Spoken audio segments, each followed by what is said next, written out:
Hi, I'm Larry Potterfield with MidwayUSA. Thanks for joining us today. My special guest is Mr. Jack Rowe from Enid, Oklahoma. Jack, welcome to Midway. Thank you, Larry. Glad to be here. Jack pegs himself as the oldest English-trained gunsmith in America, and let me tell you, that means quite a lot. In just a few minutes, we're going to show you a lot of things about how to repair a fine British shotgun. I want you to understand that the repairs that you do on an English shotgun not much different than what you do on an American gun. Anyway, Jack's going to show us how to inspect a gun, going to show us the tools that he uses. We're going to take a gun apart, put it back together. We're going to rejoin a gun, tighten up a gun, adjust the sears. We're going to look at automatic ejectors. We're going to have a great time. So Jack, before we get started, tell me a little bit about your history in the British gun trade and how you got to the United States. Certainly, Larry. I entered the gun trade in England in 1946 after leaving school. Jack, I wasn't born to 49. Well, I know it goes back a bit, but at the time I had no idea what career to pursue after leaving school. And I think it was just by accident I happened to go through the old gun quarter of Birmingham, and I decided that that would be an interesting trade to take up. And I remember I passed the main offices of W.W. Greener's. Mm-hmm. It was on a Saturday, and they were closed, of course. And I thought, well, that'd be a good trade to enter. And on the Monday morning, I went to Greener's to apply for a job. They didn't want anybody, but I went round the corner from there, and I passed a little firm called S. Wright and Sons. Saw the little nameplate outside the door. I thought, well, I'll try here. I rang the bell, and I knocked on the door, one of the two. Somebody came along, and I said, I'm looking for a job. He said, well, come on in. And he took me on. And as I say, I learned action filing under one of the best action filers in the gun trade at the time, a man called Bert Field. He's now long since dead and gone. And I stayed in the Birmingham trade until I had to go and do military service. Now we might talk about action filing a little bit. That's taking the rough forging and filing the balls of the receiver, the fences, until it looks like an action? That's great. That's shaping an action and filing what we call the fences and so forth. And also doing other parts of the action as well, like lever work and inside work, as we call it, and that sort of thing. And that's what I did until I went into the service to do compulsory military service.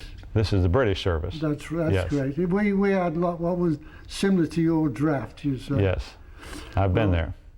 I went into the service. I followed the trade in the service, more or less. I became an armourer. You were an armourer in the service then? That's okay. Great. Same thing, same kind of work, you might say.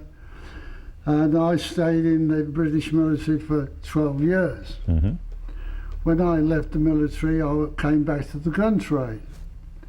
And I didn't go back to Birmingham, but I worked for a gun store, as you might call it, a gun shop in Reading in Berkshire, England. And where is that from, London or Birmingham? That's about, I'd say, 40, 50 miles from London. Mm-hmm. And I stayed with that firm for a couple of years, and then I went up and started on my own, and I at a little town called Bracknell, which was about 10 miles from Reading. Mm-hmm. And there I stayed until 1982, when I left and came to the United States. You came to America. Welcome to America, Jack. I've been here a long while now. And of course, I say I'm a US citizen.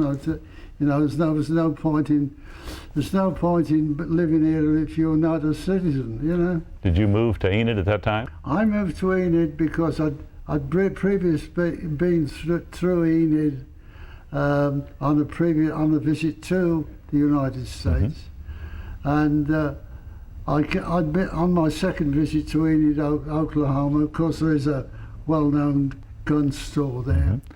Well, tell me a little bit about the tools that you use, Jack. I'm sure as you worked in, you were post-war II gun trade in Birmingham, and that was mostly hand tools, I would think. Oh yes, it was all hand tools. It was all handwork. They were, I mean, it wasn't a very modern trade. They were still working with antiquated methods, you might say. They were still working the same way as they were working 50 years before that. It hadn't changed. You weren't using lathes and mills and there was lathes, but majority had old treadle lathes and things like that. I mean, it was real all old-fashioned stuff, and it was all handwork, and all the parts of a gun were all split up and spread out amongst outworkers. It was the only way to make a gun, you see, economically. Right. Now, all through your career, you've worked on side-lock guns and box-lock guns. Side-lock, box-lock. I mean, you've done all kinds of things, single-barrel guns, even a few rifles, few double rifles. American guns, English guns, Spanish guns, Italian guns. We saw very few American guns in the UK. I mean, the majority of American guns were the single-barreled Iver Johnson or Harrington and Richards type things, you see. Pretty inexpensive guns then. That's right. Okay. In terms of inspecting a gun, one of the first things you have to do before you do any kind of repair is to inspect a gun. That's right. Okay, and so the inspection process is pretty simple and straightforward, but it's still something that's very necessary. That's right. Okay, and talk to me a little bit about automatic ejectors. I know that automatic ejectors give a lot of people problems. Not that the automatic ejectors fail, but that a lot of gunsmiths really don't know much about automatic ejectors. That's great. Most American gunsmiths don't know much about ejectors on English guns. And of course, there are three main types you'll come across. There are others. There's all kinds of weird ejector mechanisms out there, but because at one time everybody and his dog was trying to invent a better type of ejector. Certainly. And so you'll find all kinds of weird types of ejectors. But again, there's three main types you come across. And if you know how to handle those three main types, you can cover most of the ejector problems you'll get. Right. So that's the Baker, one of the early styles, the Wesley Richards. The Wesley Richards, the Baker, and the most prolific one is the Southgate. And that's really kind of the final development of it. That's great. I mean, everybody. Most manufacturers now use the Southgate system. And right. It's simple, very few parts, simple to adjust, and as I say, everybody's gone on to that because the simplicity, really. Let me talk with you, and let me have you talk to me a little bit about loose actions. Lots and lots of side-by-side shotguns in America that when you pick them up, they're just a rattle trap, is what you would say. We don't know much about that in terms of American gunsmiths, don't know a whole lot about how to tighten up the action. And it's very common at a gun show or anywhere to find a gun that's been, someone has attempted to tighten it and really didn't know how to do it. Right. But you're going to teach us two things. You're going to, one, teach us how to tighten an action, and that's an action that is just barely loose. And then you're going to teach us also how to rejoin, and that's really to put the barrels back in contact, the face of the barrels back in contact with the receiver.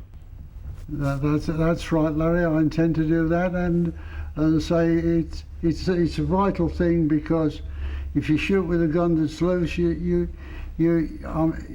only going to get worse. And if even one that's is rejoins and it's off the face, you could get all kinds of problems. You could even, at the very worst, get a blowback around the case, but that's a very extreme situation. It's unwise to use a gun that's loose anyway. Another thing with a gun that's loose and off the face, you'll get increased recoil. A lot of people don't know that. Because the case can set back against just the face and sure. increase the recoil. Let's talk about trigger pulls for just a moment. The front trigger and the back trigger on a side-by-side, assuming it's a two-trigger gun, how do you like to set those in terms of way to pull? Well, on way to pull, I usually stick to 4 on the front, 4.5 on the back. That's the standard we work to in the Birmingham gun trade. And why would that back trigger be set a half a pound lighter or half a pound heavier than the front trigger? Well, the back trigger is is further back than the front trigger, and it's further back from the axis point of the trigger.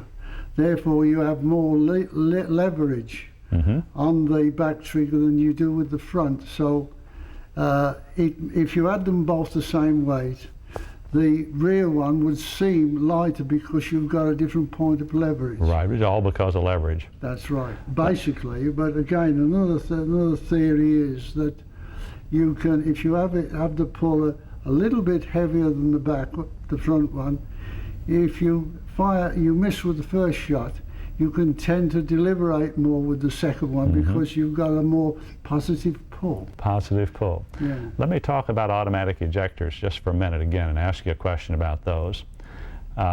We know that in an automatic ejector, there has to be something in the action that tells the ejector mechanism that the barrel is fired, because we only eject a fired case.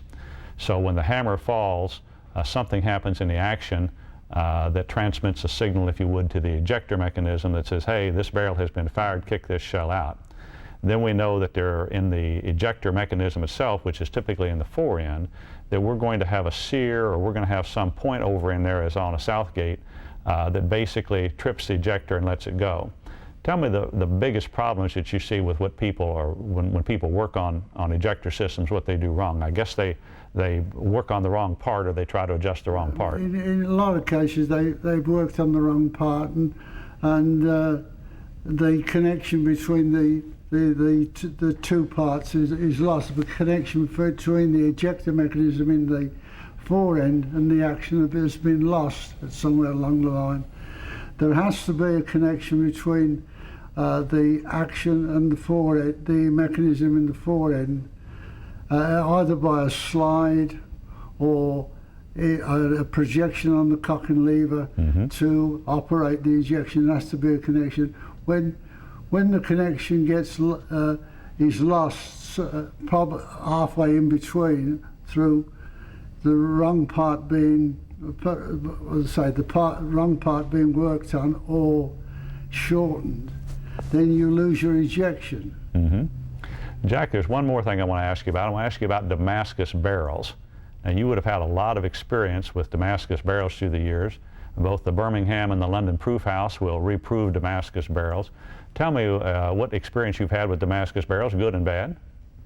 Well, over the years, I've submitted a lot of guns for reproof that had Damascus barrels. Now, I'm a firm believer that any Damascus barrel that's been nitro-approved is safe, as long as it hasn't been enlarged in the bore to make it unsafe since it was proved. Right, you've submitted then Damascus barrels. A lot of them have passed. For nitro. For nitro. Now, you say a lot of them have passed. Have there been those that didn't pass? You do get a few that don't pass, but they usually barrels that are too thin. It's not that they blew up when they fired them. It's just that they very rarely blow up. They'll tend to bulge rather than blow up. Okay. But I maintain that any Damascus barrel that has been nitro-approved and is still improved, as we call it, and not been enlarged more than 10,000ths of an inch above the size it was proved at, should be safe to use with nitro cartridges, but at the right length, of course. I mean, not using 2 3/4 inch, 2.5 inch guns. Yes. Well, Jack, you and I could talk all day about guns, but I know folks not watching to hear us talk. They want to see something get done. So let's step out into the shop and you can demonstrate some of these things we've been talking about. Yes, certainly, Larry.